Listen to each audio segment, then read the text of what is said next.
Huy, ako ba inaantay mo yung siopa mo? Hey.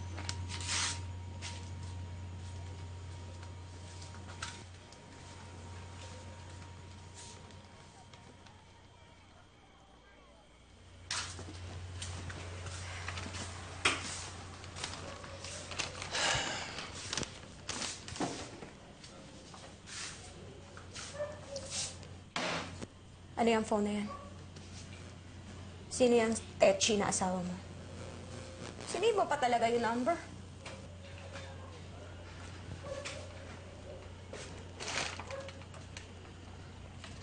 Ellen,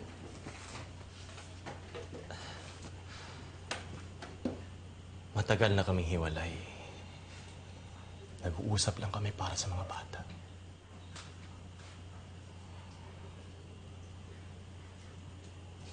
Mga bata? Oo.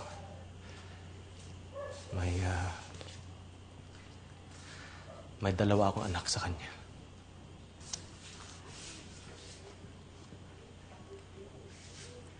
Sa Talisay sila nakatira, no? Kaya hindi mo ko masama doon at makilala sa mga pamilya mo. Ellen, maniwala ka, matagal na kaming hiwalay at umuwi na ako doon kung minsan para lang talaga sa mga bata. Kahit anong sabihin mo, nagsinungaling ka pa rin sa akin!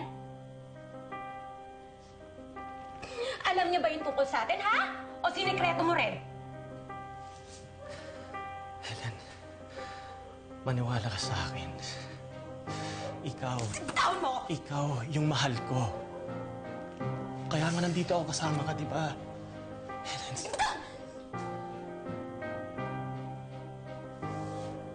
Pwes kung mahal mo ko, tawagan mo siya. Ngayon din. Sa harapan ko. Tulin mo ko ano man meron kayo ngayon. Gusto ko naririnig ko. Ayun! Ellen, Sa harapan ko! uuwi na lang ako ng Talisay para makapag-usap kami ng maayos, okay? Nagtiwala ako sa'yo.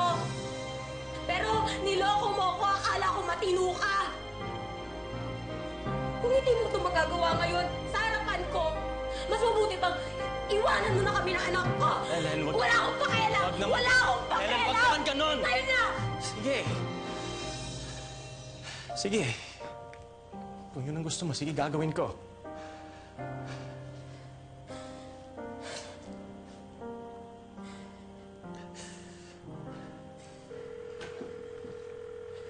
Willie.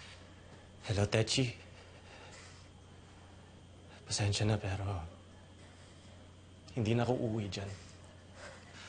May asawa ako dito at magkakaanak na kami. Ano? Nagbibiro ka ba? Techi, pasensya na talaga. Huwag mo naman sa amin to gawin, Willie. May mga anak tayo. Mahal ko si Ellen, Techi. Paano naman kami naman? At ayoko siya mawala sa akin, kaya pasensya na lang talaga. Sorry.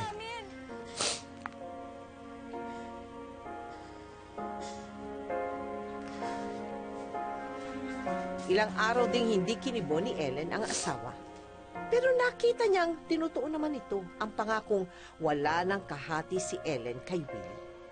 Pero hindi niya akalain na simula pa lang pala ito ng napakaraming pagsubok at pagdurusa. Pagbilan pong pancit canton.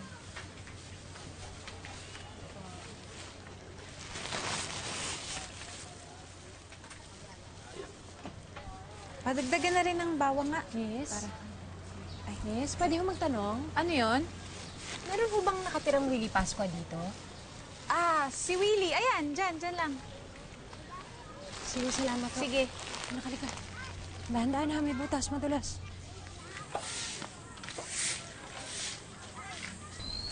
Miss?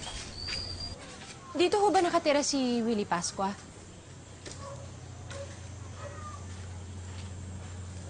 Bakit? Ano yun?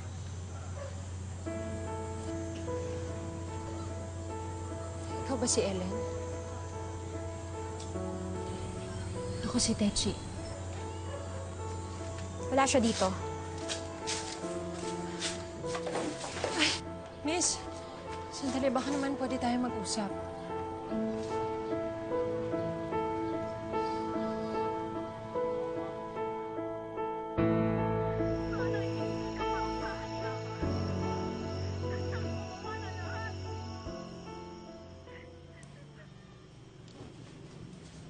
Toto, anak.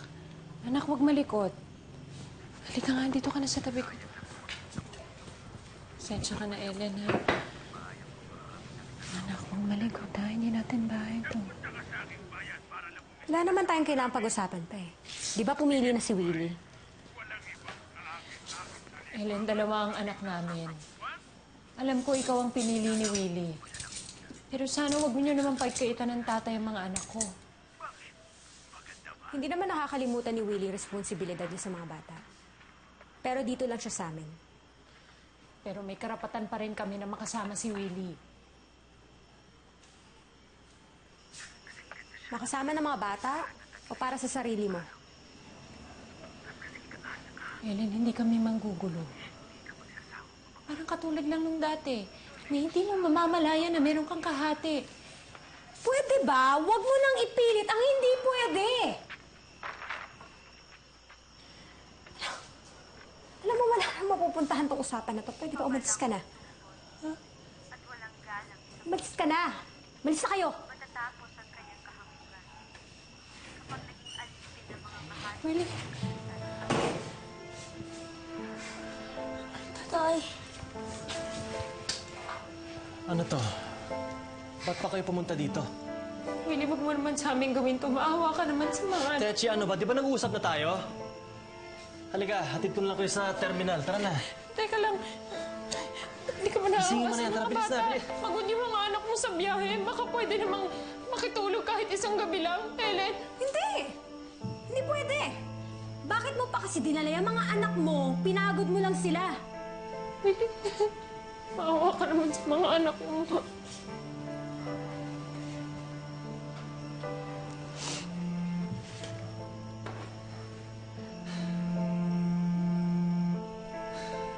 Ellen, baka naman pwede kahit isang gabi lang.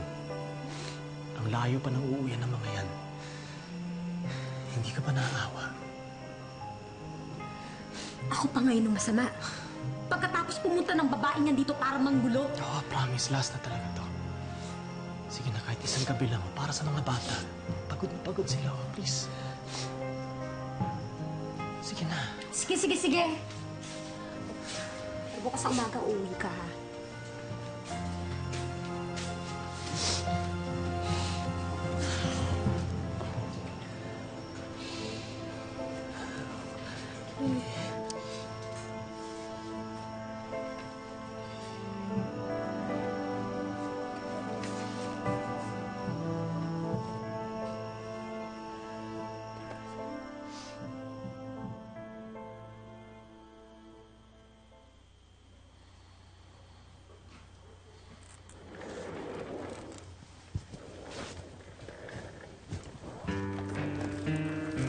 Uy, gising ka pa. Tulog ka na.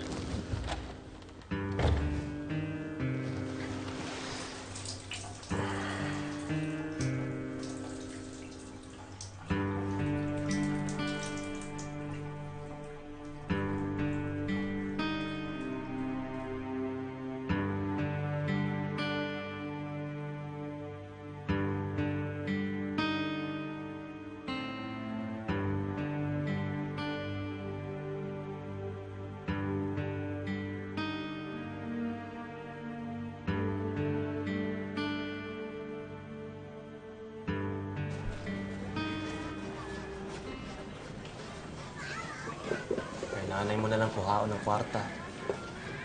Sa iya ko na lang ihatag, ha? Di ka na magpuli dito, ah? Paano na kamo magkinip na isang mga bata mo? Hindi mo na gani ipilit ang hindi na pwedeng matabo, Techi. Pagpasensyan mo ako. Pero kinahanglan ko magpili. Hindi ko naman kamo pabayaan, ah. Ano bala may aras sa babae nga ina? Di ka manamon pagagawan sa iya, ah. Pero pati mga bata agawan niya sa tatay. Dapat gani, mas maintindihan niya kay binayaan man sila kay mga bata niya. Hindi mo na pagpahilabtan ng mga bata niya. Kung may araw pwedeng basulan, ako lang. Hindi mo nagid kami palangga, bala. Amo lang sina. Tanghali na, hindi ba pa kayo uwi? Please lang, umuwi na kayo. Hindi ko na kaya makita pa kayo dito ng isang minuto pa. Adto na ta, anak. Willie, ano ba? Ihatid mo ba sila? Pumunta sila dito mag-isa. Umuwi siya mag-isa.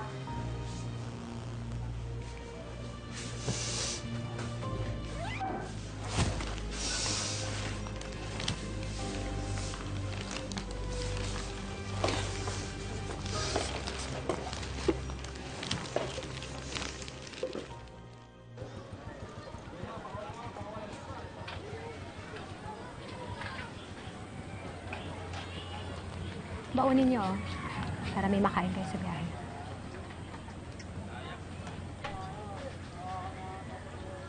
Hindi pagkain ang kailangan ng mga anak ko. Kundi ang tatay nila.